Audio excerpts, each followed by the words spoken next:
Welcome back. News and Talk 1380 WAOK, the voice of the community.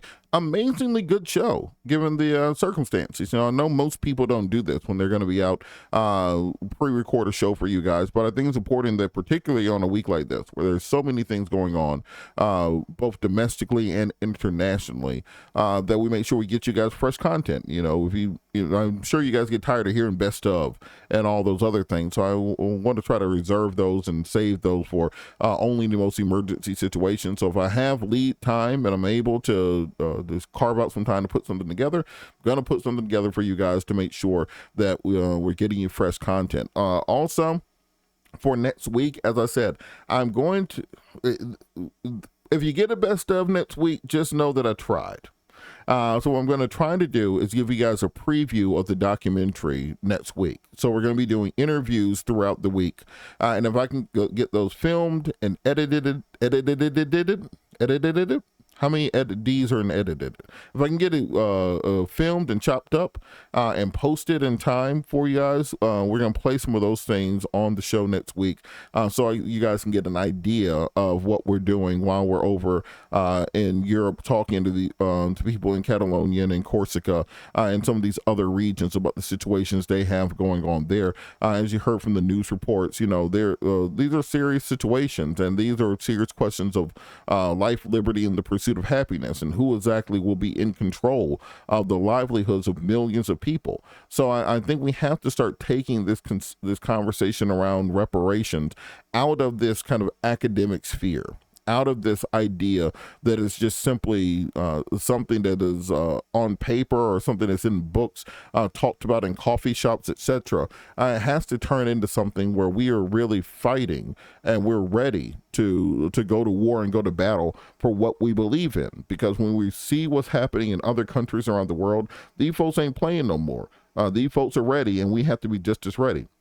A couple housekeeping notes. If you're in Washington, D.C., on October the 9th, October the 14th, there will be the National Reparations March, second annual, 10 p.m. to 2 p.m., 1301 Pennsylvania Avenue, Washington, D.C. Go to nationalreparationsleague.com for more information on that. That's a very important event that, of course, we have to support because there are people out there who are really putting the work in. And part of the reason that they have difficulties is the inability to get people to turn out and really be ready. Also, November 2nd to the 4th, 2023, at the Atlanta University Center, the Reparations Summit will be taking place. So you can go to, I got to zoom in on this, www.nationalreparationsinstitute.org. That's www.nationalreparationsinstitute.org for more information on the November 2nd through 4th, third annual Reparations Summit taking place in the Atlanta University Center. I can also email info@nationalreparationsinstitute.org. There are people working in all directions on this issue of reparations.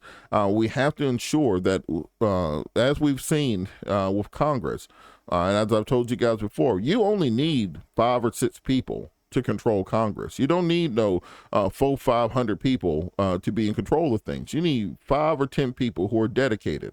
And now Matt Gaetz has laid out the roadmap for how exactly you get things done as a minority in Congress. He has a group of 20 people, and the entire world is on pins and needles based on what they do.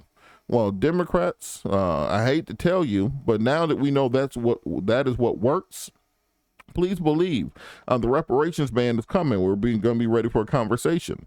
And the question then becomes, who is going to be ready, willing, and able to shut down the government on the issue of reparations? Who's going to be ready to remove a Speaker of the House on this question of reparations? Who's going to be willing to impeach a president over this question of reparations? Who's going to be willing to hold a filibuster in the Senate over this question of reparations? Gavin Newsom just appointed another sister to the Senate this week. So now you have Cory Booker and Raphael Warnock, as well as the new sister in the Senate. Technically, Tim Scott is there. So we're talking about 1, 2, 3, 4 black senators at one time, 3.5, whatever you want to call it. So that's plenty if they unite and stand together to hold up these issues. But then the second part becomes, well, let's say that we get movement on this.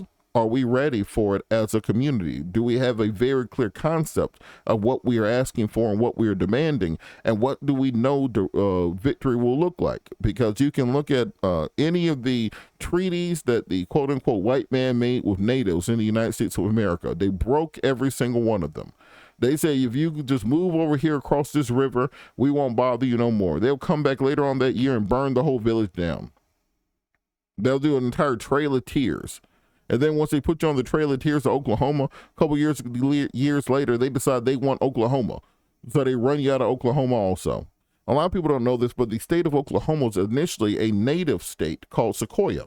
And the actual people of Sequoia, the native peoples, put together a constitution and petitioned the United States of America to recognize them as a potential state, which they denied because they did not want them to have their own state and representatives in the U.S. Congress. They then put them on a reservation, took the same constitution that they wrote, crossed out Sequoia, wrote in Oklahoma, and then ratified that as a state.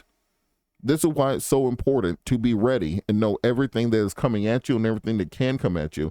And that's why we're going to be going around the world over the course of the next little while to gather as much information so that we can ensure that we are vetting and determining what are the best ways forward on this question of repaying the descendants of those who built this country.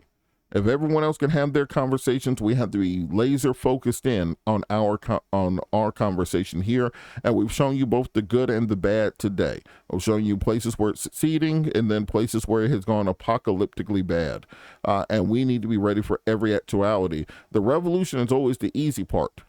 Governing and taking care and building a prosperous country is the hard part thereafter, and we have to be ready for the entirety of it. Thank you guys so much. Again, we'll be getting you guys some footage from the road and some interviews from the road, hopefully for next week, if we can get them put together and Wi-Fi be Wi-Fi-ing when you're out and about. So if we don't have high speed and we can't get it up, I'll make sure to get a message to Sean so you guys are informed on what's going on. But we're working on these things because we want to make sure we're bringing you the proper information, because that's our duty and our job here. Thanks so much. Great show. Thanks, Sean, for holding it down in the studio. Got to thank Joyce Attell for making all of this possible. I have to thank you, the WAOK listeners, because without you, I'm just a crazy person talking into a microphone. Follow me on all social media where we put in some pictures and videos at Robert Patillo on all platforms. Join the YouTube channel. I want you to subscribe. You can actually probably watch this entire show a day early on YouTube because I'm posting this on Friday. So you could have seen all this already if you're subscribed to the YouTube channel. Go to youtube.com/jobsjusticedreams. And as I say in end every show, in the words of Gil Scott Heron, no matter the consequences or the fears to grip your senses, you got to hold on to your dreams. Hold on to your dreams, America.